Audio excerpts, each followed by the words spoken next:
অসৌজন্যমূলক উদ্যত আচরণ করেন। সর্বশেষে তিনি আমাদের বিরুদ্ধে অপপ্রচারে লিপ্ত হয়েছেন। 20 নং ওয়ার্ডের কাউন্সিলর আজাদুর রহমান আজাদ সাহেবকে নিয়ে আমাদের কাছে আসছিলেন এবং আজাদ সাহেব আমাদেরকে বলছিলেন, আমি এটা এরকম করবো, এরকম যদি আপনারা মানেন তাহলে আমি আপনাদের বিচার করে দেবো।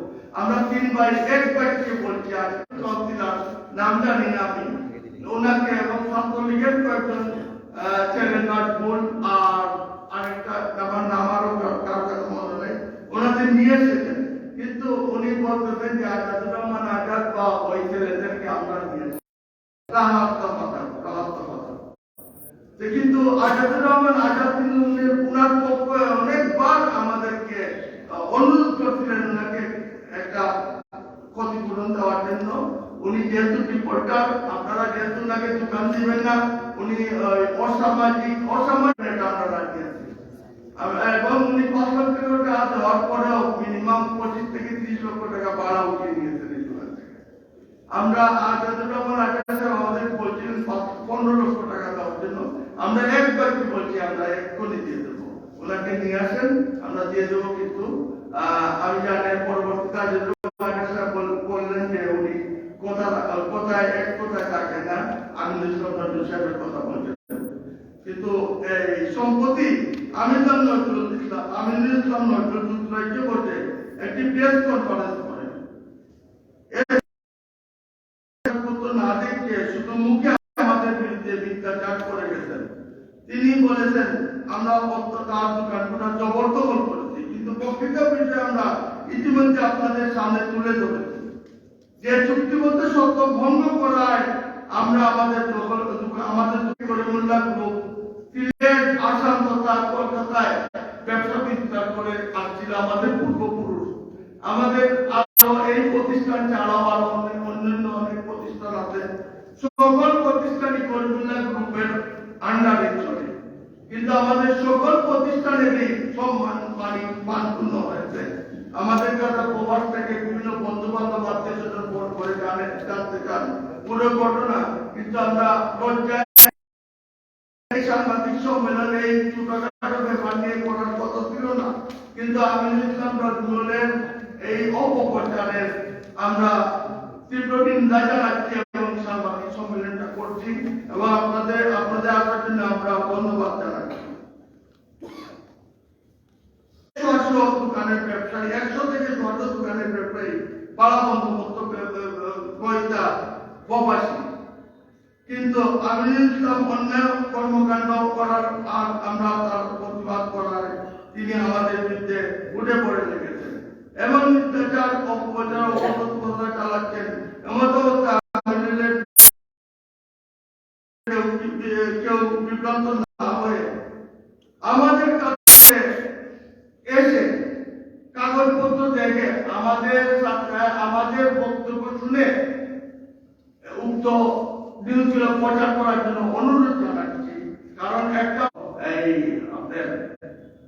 মিডিয়া প্রচার করেছিল, ওনাদেরকে আমি অনুরোধ করছি আপনারা আমাদের বক্তব্য নেওয়ার পরে আপনারা ওনার বক্তব্য যদি মনে করেন আমরা দোষী, আপনারা আমরা কোনো এর উত্তর দেব না, আপনারা চালিয়ে যেতে পারেন। পরিশেষে দীর্ঘক্ষণ ধৈর্য ধরে আপনারা আমাদের কথা শোনার জন্য আপনাদের প্রতি আবারও কৃতজ্ঞতা জানাচ্ছি।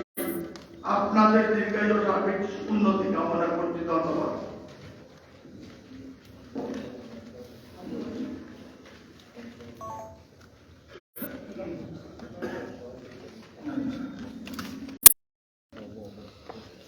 এরপরেও আপনারা যদি কোনো প্রশ্ন থাকে, আমার সামনে কাগজপত্র আছে, আমি উত্তর দিতে রাজি আছি।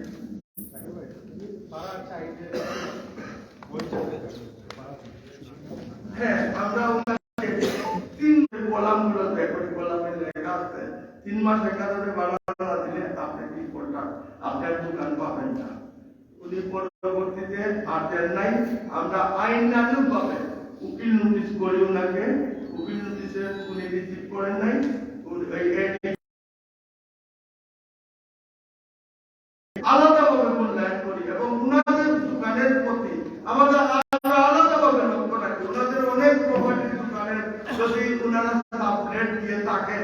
এই ধরনের বা কোনো কেউ কেউ ওনারা জল দিয়ে থাকেন। সাবলেট বলবো না, এটা ওনারা দায়িত্ব দিয়েছিলেন, পরবর্তীতে ওনারা ওনার দোকান ছাড়ে না, যেতে চায় না।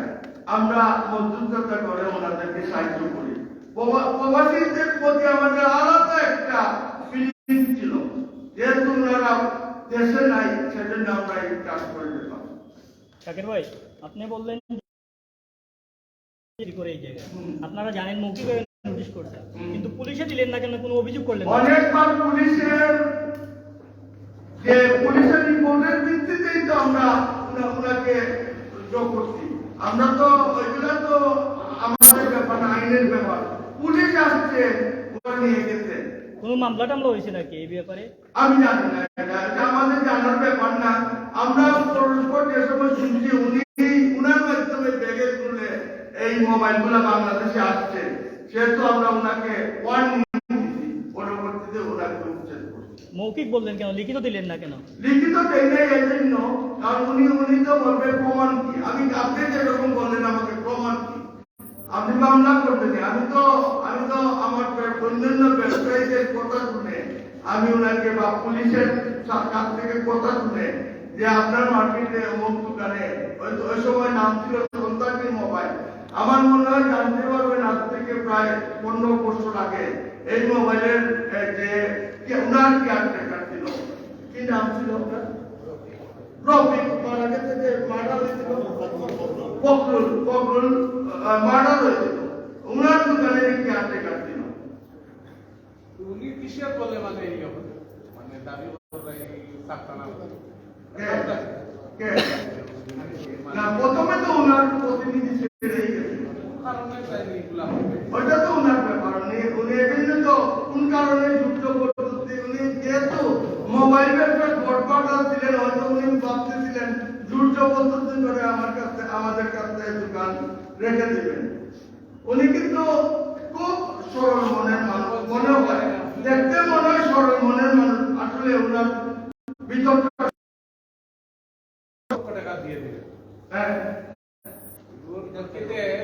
না না, আমরা বলি নাই। কাউন্সিলর আজাদুর রহমান আজাদ সাহেব মধ্যস্থতাকারী হিসেবে আমাদের বলছিলেন যে 15 লাখ টাকা দিয়ে দিয়ে। আমরা বলছি আপনি যেটা বলবেন ওটা ওনার কথা ফেলে দেবেন।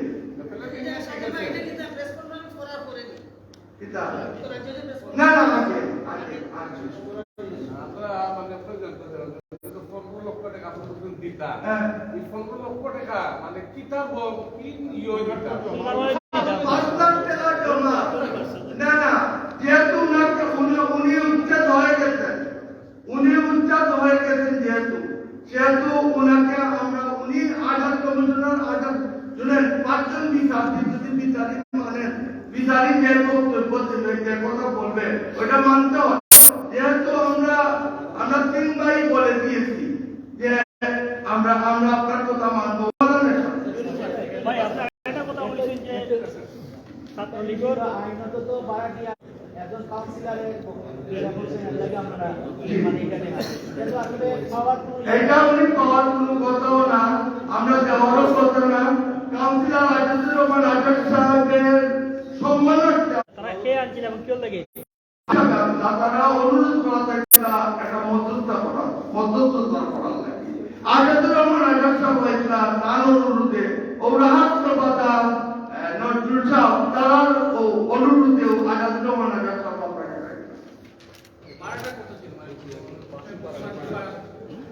একবার মার্কেট তৈরি করার সময় 5 লক্ষ টাকা দিচ্ছেন, সেজন্য এইবার জমিদারি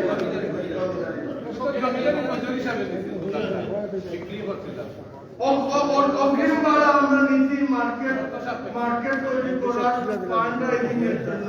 আমরা অগ্রিম ভাড়া হিসাব করে কম ভাড়ায় নিচ্ছি এই জন্য। কিন্তু আমাদের এই ভাড়া বন্দোবস্ত চুক্তির শর্তও ছিল না, টোটো ভাড়া দিলে আমরা কাছে যদি বাড়া না হয় তখন বলতো তো